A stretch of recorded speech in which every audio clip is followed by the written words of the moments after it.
Hello and welcome to Rate That Character, a series where a member of the Source Gaming team gives their opinion on a character's chances at being playable in Super Smash Bros. For the Nintendo Switch. We lay out the pros and cons for each character and give a final score out of 100. Please do remember that these are our own individual opinions and do not reflect Sakurai, Nintendo, or even the thoughts of Source Gaming as a whole. With all that out of the way, my name is Spazzy, and let's see who today's character is.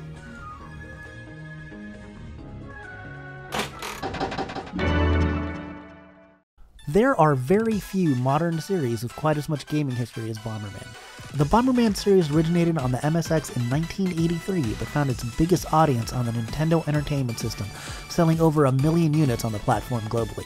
Since then, the White Bomber has appeared in over 70 games, making him one of the most prolific video game characters of all time. While the series is best known for its strategic top-down action titles, the franchise itself has branched out over time to include a wide variety of genres and game types. Bomberman is the de facto mascot for the now-defunct Hudson Soft. Not only was he front and center on a majority of the company's promotional materials, he was also the signature character that was chosen for kart racers, puzzle games, and other assorted spin-offs. For all intents and purposes, he was the company's Mario. This alone makes him the best possible candidate to represent Hudson Soft in Nintendo's premier party fighter. While it may not seem necessary to feature a company that is no longer developing games, Hudson Soft is important enough to Nintendo history to warrant consideration. They created dozens of software titles on Nintendo consoles, beginning with the NES and concluding with the Wii. If you're curious of the level of trust between the two companies, all you have to do is realize that Hudson Soft developed the first 8 Mario Party games.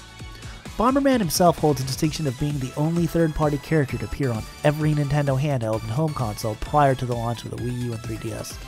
The White Bomber even had an official crossover with current Smasher and Nintendo icon Wario in 1994's Wario Blast. In that game, Bomberman had to stop the greedy Wario, who was on a search for treasure, from carelessly destroying Planet Bomber. He also traded blows with veteran Smash Bros. Guest character Solid Snake in Dream Mix TV World Fighters. The Bomberman design is cartoony but distinct, an attribute he shares with many characters currently in Smash Bros. Something else he shares with much of the Smash cast, including all of Smash for Wii U's guest stars, is that his appeal extends beyond video games. Bomberman has appeared in several mangas over the year, and is even the star of his own anime. More importantly, however, Bomberman has recently found success on the Switch with Super Bomberman R, a timed exclusive that sold nearly 1 million units on the system, making it one of the most successful third-party titles on the console. In March of 2012, Hudson Soft ceased to exist. The company merged with Konami and all of its intellectual property became part of the Konami brand. So Bomberman is now a Konami character and has to deal with the pros and cons that come with it. As I mentioned in my Simon Belmont Rate That Character, this would also mean that he has to contend with Snake and his veteran status, as well as any other potential Konami newcomers. Another point of contention is that the IP is not quite as large as many of the other potential third-party series. Bomberman has appeared in dozens of games, but he's only sold somewhere between 10 to 14 million depending on your sales estimates. Not a small number, but also, he didn't set the world on fire. Finally, he might fit the style of Smash a bit too much. Now, this is just a personal thought, but I see Bomberman as a character that people expect and would be happy for, but not one that the overall gaming community would be excited for. Maybe I'm wrong, and as a fan of Bomberman, I hope I am, but he doesn't seem like the type of character that would generate hype on the level of a Cloud or a Sonic.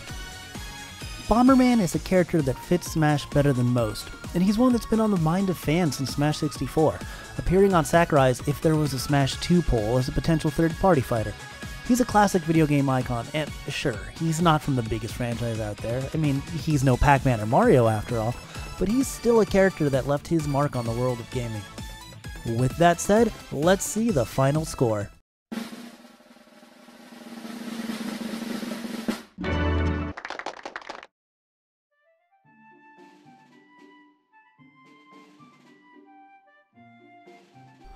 Before we go, thanks to our patrons for supporting us, in particular our super patron, the Duke of Dorks.